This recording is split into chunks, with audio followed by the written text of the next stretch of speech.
ചേരയാ എന്തെന്റെ തല ഒരു മഴ പെയ്ത് കഴിഞ്ഞ ബ്ലഡിന്റെ നിറം കരിയോയന്റെ നിറത്തില് ഒരു രക്ഷയില്ല ജീവിക്കാൻ. പക്ഷെ ഇങ്ങനെ പോയ അടുത്ത ഇലക്ഷന് വോട്ടിടാൻ വേണ്ടി കുറെ പേരൊന്നും കാണൂല. ഹായ്, നമസ്കാരം. ഞാൻ നേമം ബൈജു.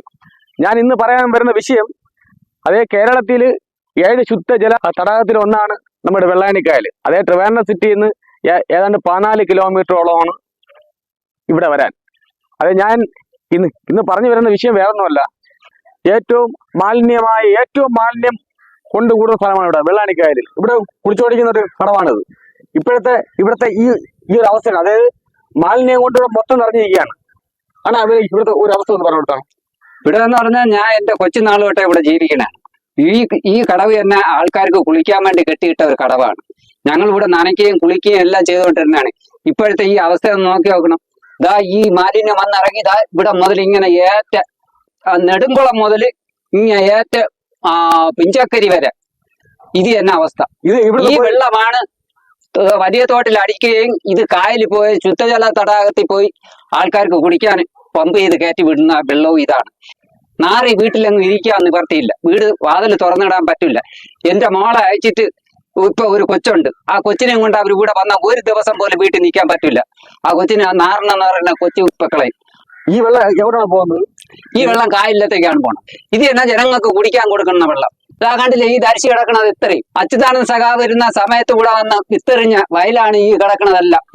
ഈ മാലിന്യം വന്നിറങ്ങി ഇപ്പൊ ആരും കൃഷിക്ക് ഇറങ്ങണില്ല. കൃഷിക്ക് ഇറങ്ങണമെന്ന് പറഞ്ഞാൽ കൈയും കാലത്രയും നീറിപ്പോണം. ഒരു രക്ഷയില്ല ജീവിക്കാൻ. അങ്ങനത്തെ ഒരു അവസ്ഥയിലാണ് ഇപ്പൊ ഈ പൊന്നുമംഗലം പാടശേഖരം. ഇതിപ്പോ പിന്നെ എത്ര കൊല്ലമാണ് ഇപ്പൊ ഇങ്ങനെ ഈ ഒരു അവസ്ഥ ഉണ്ടായത്? ഇതിപ്പോ ഒരു 3-4 കൊല്ലത്തിനിടയിൽ വെച്ചാണ് ഈ ഇത്രയും കടുത്ത് വന്നത്. ഇവിടത്തെ ആൾക്കാർ വെള്ളമടിയും കഞ്ചാവ് മടിയും മാത്രമാണ് ഇന്നത്തെ ഈ പാലമുള്ളൂ. മുൻ മുഖ്യമന്ത്രി അച്യുതാനന്ദ സഖാവ് എല്ലാരും പാടത്തേക്ക് എന്ന് പറഞ്ഞ് വിത്തെറിഞ്ഞ വയലാണ് ഇതാ ഈ കാണുന്നത്. ഇതാ ഈ കോരയും കയറി കുളവാഴയും പിടിച്ച് ഇവിടെ കിടക്കുന്നത്. ജനങ്ങൾക്ക് കൃഷി ചെയ്യാൻ താല്പര്യമല്ല. കാര്യം വയലിലിറങ്ങാൻ നിവർത്തിയില്ല. അതെ, ഇന്ന് ഏറ്റവും കൂടുതൽ കഞ്ചാവും വ്യഭിചാരം നടന്ന ഒരു ഒറ്റ സ്ഥലമാണ്. ഇത് ഇവിടുത്തെ പമ്പോസാണ്. 1974 പമ്പോസാണ്. ഇന്ന് ഇതിവിടെ ശോഷിതമാണ്. ഇത് പൂട്ടി ഇവരെല്ലാം പിന്നെ ഇവിടുന്ന് പോയി. അന്നേരം ഇവിടെ കൊച്ചിനെ ജീവിക്കാൻ പറ്റാത്ത അവസ്ഥയാണ്. എന്നും ഡെയിലി അസുഖങ്ങളാണ്. ഡെയിലി ഹോസ്പിറ്റലും ഇത് കാണുമ്പോൾ അതുകൊണ്ട് ഈ വീട്ടുകാർ പൂട്ടിയിട്ട് വേറെ വാടകയ്ക്കാണ് താമസിക്കുന്നത്. വീട്ടിൽ താമസിക്കുന്ന ആൾക്കാരാണ്. അവർക്ക് ഒരു ഒഴിയാണ് കിടക്കുന്നത്. അവർ ഇന്നും കൂടെ ഹോസ്പിറ്റലിൽ പോയിട്ട് വന്നത്. ഇവിടെ ഇരിക്കാൻ പാടില്ല, ഒരു ഗ്ലാസ് വെള്ളം കുടിക്കാൻ പാടില്ല. എങ്ങോട്ട് പോവാനാണ് ഈ വയസ്സുകാലത്ത്? മരിക്കാറായ നമുക്ക് ഇത് തീരാറായി. ഇതിന്റെ സ്മെല്ലൂടെ അടിച്ചാൽ ഞങ്ങൾക്ക് ഒരു ഗ്ലാസ് വെള്ളം ഞങ്ങൾക്ക് കുടിക്കാൻ പറ്റൂല. കുളിച്ചു കിടന്ന സ്ഥലമാണ്. ഇപ്പൊ ഒരു മഴ പെയ്ത് കഴിഞ്ഞ ബ്ലഡിന്റെ നിറം കരിയോയന്റെ നിറത്തില് ആ അവസ്ഥയാണ് ഞങ്ങൾക്ക് ഇപ്പോഴും വന്നിരിക്കുന്നത്. അല്ലാതെ ഇവിടെ ജീവിക്കാൻ ഒരു നിവർത്തിയില്ല. ഈ പൊടിമക്കൾക്ക് എന്തെങ്കിലും വന്ന് ആരും സമാധാനം പറയും. ഇത് കുറെ കാലം കൊണ്ട് നമ്മൾ പറയാണ്, എല്ലാരോടും പറഞ്ഞിട്ട് ഇത് ഒന്നും കേൾക്കുന്നില്ല. ഇത് ബ്ലഡും പിന്നെ കോഴി വേസ്റ്റും അത് പോയിട്ട് കക്കൂസ് മാലിന്യങ്ങളും വന്ന് വീട്ടിനകത്ത് നമുക്ക് ഇരിക്കാനും വയ്യ, കഥ തുറക്കാൻ വയ്യ, ഫാനിടാൻ വയ്യ. പക്ഷെ ഇങ്ങനെ പോയ അടുത്ത ഇലക്ഷന് വോട്ടിടാൻ വേണ്ടി കുറെ പേരൊന്നും കാണൂല. കാര്യം അത്ര മാരകമായ അണുബാധയാണ് കയറിയത്. അപ്പോഴേ ആൾക്കാർക്കൊന്നും വയ്യ. ഇതിന്റെ സ്മെല്ലടിച്ച് ഇതിന്റെ അണുബാധ കയറിയും പല അസുഖങ്ങളും വന്ന് പലരും ഇപ്പോഴേ കിടപ്പിലുണ്ട്. കുറച്ചവരൊക്കെ മാറിപ്പോയി. പിള്ളേരൊക്കെ ഉള്ളവരൊക്കെ മാറി വേറെ വീട് വാടകയ്ക്ക്. അസുഖങ്ങളൊക്കെ തന്നെ. എന്നും അസുഖങ്ങളും വയറിളക്കം, പനി, അണുബാധയുടെ ഛർദ്ദലൊക്കെ ഉണ്ടാവും. ഈ നാട്ടിൽ കൊച്ചുങ്ങൾക്ക് ഛർദ്ദിക്കും. ഗോപൻ, പുള്ളി പറഞ്ഞ സ്ലാപ്പ് ഇട്ട് തരാന്ന് പറഞ്ഞു. ഇപ്പോഴും സ്മെല്ലടിക്കൂലല്ലേ, സ്ലാപ്പ് ഇടാന്ന് പറഞ്ഞു. അങ്ങനെ പാതി ദൂരമായിട്ടുണ്ട്. ഇതാ നമ്മുടെ പുഞ്ചക്കരി പാലത്ത് ഇട്ടിരുന്ന കോഴി വേസ്റ്റ് ഇവിടെ ആ നാട്ടുകാരെല്ലാം കൂടെ പിരിവിട്ട് 50-100 രൂപ വെച്ച് പിരിവിട്ട് എല്ലാവരും കൂടെ ചേർന്ന് ആൾക്കാരെ നിർത്തി 2000 രൂപയ്ക്ക് ഇതാ ഇവിടുന്ന് കോരി കളഞ്ഞുകൊണ്ടിരിക്കുകയാണ്. ഷാപ്പുകാർ 1000 രൂപ കൊടുത്തു. പിന്നെ നാട്ടുകാർ ഷാപ്പുകാർ 1000 രൂപ അല്ലേ തിരിച്ചെടുക്കുകയായിരുന്നു.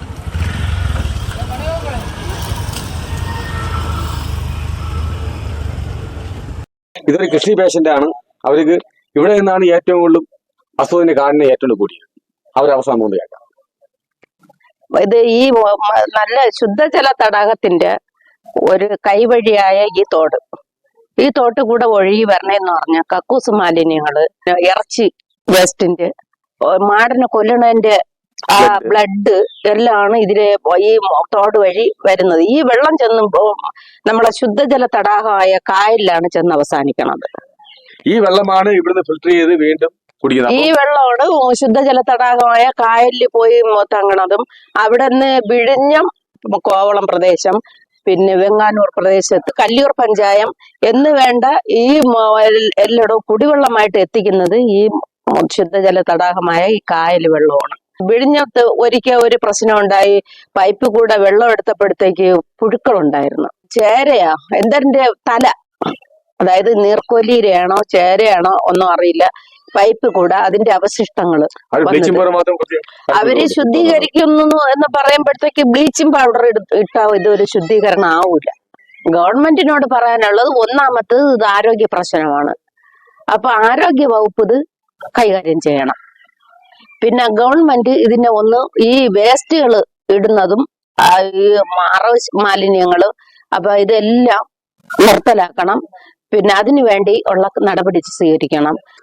മഴ പെയ്ത് കഴിഞ്ഞാൽ തോട്ടിൽ നിറയെ വെള്ളം വരും. പക്ഷെ അത് കറുത്ത കളറിലാണ് പറഞ്ഞത്. ഭയങ്കര സ്മെല്ലും. പിന്നെ വെളുപ്പ രാവിലെ ഇതുപോലെ തോട്ടിൽ കറുത്ത വെള്ളം തന്നെ പുറത്തിറങ്ങാൻ പറ്റില്ല. പിന്നെ എത്ര കാലം കൊണ്ട് ഈ ഒരു ബുദ്ധിമുട്ട്? 2-3 വർഷം കൊണ്ട് ആണ് ഈ ബുദ്ധിമുട്ട് അനുഭവിക്കുന്നത്. 2-3 വർഷമല്ലേ മാമി? അതായത് പിന്നെ ഇവര് പണ്ട് നാളില് ഇവിടുന്ന് കുളിച്ച ആൾക്കാരാണ്. ഇവിടുന്ന് കുളിച്ച് ഈ വെള്ളം വരെ കുടിച്ച ആൾക്കാരാണ് ഞങ്ങൾ. അങ്ങനെ ഇവിടുന്ന് വെള്ളം വരെ കുടിച്ച ആൾക്കാരാണ് ഞങ്ങൾ. അത്ര കണ്ണുനീരുപോലെയാണ് ഈ വെള്ളം വരണം. അടിപൊളിയാണ് ഇവിടുത്തെ. ഇങ്ങനെ ഒരു അവസ്ഥ ഉണ്ടായിട്ട് ഇതിപ്പം വന്നിട്ട് ഏതാണ്ട് 2-3 വർഷത്തിനകത്താണ്. 2-3 വർഷം കൊണ്ടാണ് ഇങ്ങനെ. ഇല്ലെങ്കിൽ അവര് ഇവിടുന്ന് കുളിക്കുകയും നനയ്ക്കുകയും എല്ലാം ചെയ്തിട്ടുള്ളത്. എല്ലാം ചെയ്യുന്നതാണ് ഇവിടെ. എന്തിനായാലും എന്റെ ബഹുമാനപ്പെട്ട ഗവൺമെന്റിനോട് എല്ലാം പറയാണ്, ഇതിന് ഒരു പരിഹാരം ഉണ്ടായി കൊടുത്തേ പറ്റൂ. വെള്ളം എപ്പോഴും വെള്ളമാണ് ഇവിടെ. അല്ലെങ്കിൽ ഈ സമയത്തൊന്നും ഇവിടെ ഈ തോട്ടിൽ വെള്ളം വരാത്ത. മഴ പെയ്യുമ്പോൾ ഭയങ്കര ബുദ്ധിമുട്ടാണ്. മഴ പെയ്യുന്ന സമയത്ത് ഭയങ്കര ബുദ്ധിമുട്ടാണ്. ഭയങ്കര സ്മെല്ലാണ് ഇവിടെ. ഇരിക്കാൻ ഒക്കില്ല. ഈ പയ്യന്റെ 4 വർഷം കൊണ്ട് പയ്യനാണ്. അവന്റെ കാല് ചൊറി വന്നിട്ട് 3 മാസമായി, ഇതുവരെ മാറിയിട്ടില്ല. ഭയങ്കര ചൊറിച്ചിലാണ്. ഓയിൽമെന്റ് ഇട്ടിട്ട് മാറണ പോലും ഇല്ല. ഗുളിക ഇപ്പൊ ഉണ്ടായിരുന്നു തീർന്നത്.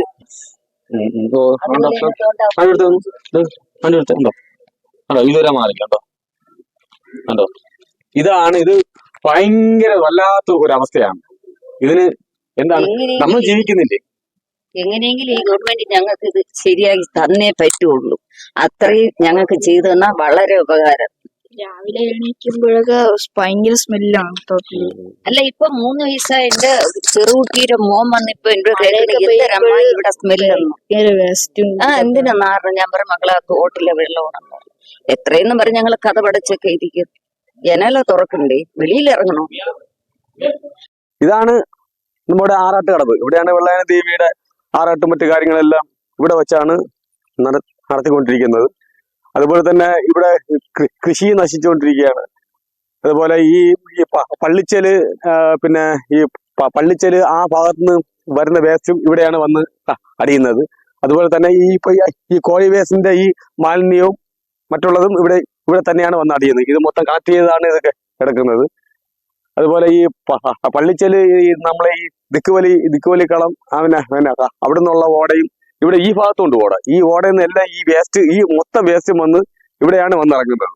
അതായത് ഈ വരുന്ന വേസ്റ്റ് മൊത്തം അതേ അറവ് വേസ്റ്റും ഈ കോഴി വേസ്റ്റും പിന്നെ ട്രെയിനിന്റെ വേസ്റ്റും എന്ന് പറയുന്ന പല വേസ്റ്റും, അതായത് പിന്നെ വണ്ടി കഴുകുന്ന വേസ്റ്റും സർവീസ് സെന്ററിലെ വേസ്റ്റും എല്ലാം മൊത്ത വേസ്റ്റും വന്ന് അടിയുന്നത് ഈ ചാല് വഴി മാമ്പിളിക്കഴ പമ്പ് ഹൗസ് എന്ന് പറയുന്ന സ്ഥലത്താണ് വന്ന് അറിയുന്നത്. ഇവിടുന്നാണ് പമ്പ് ചെയ്ത് വെള്ളായണി കായലിലോട്ട് വിടുന്നത്. ആ വെള്ളമാണ് ജനങ്ങൾ കുടിക്കുന്നത്. ഈ വെള്ളം ഇവിടുന്ന് കാസർഗോളയിൽ അവിടെ ഒരു പമ്പ് ഹൗസ് ഉണ്ട്. അവിടെ നിന്നാണ് ശുദ്ധീകരിച്ച് അങ്ങോട്ട് പോകുന്നത്. അപ്പൊ ഈ ശുദ്ധീകരണം നമുക്ക് പറയാൻ പറ്റില്ല. കാര്യം വേസ്റ്റ് എന്ന് പറഞ്ഞാൽ ഇത് പിന്നെ കുടിയോഗ്യമായിട്ടുള്ള ഒരു വെള്ളമല്ല. കാര്യം അത്രയ്ക്കും അണുക്കളാണ് ഇതിലുള്ളത്. കൃഷിയോഗ്യം പോലുമല്ല. ഞാൻ അതിന്റെ വിഷയം ഞാൻ കാട്ടിത്തരാം. നോക്കൂ.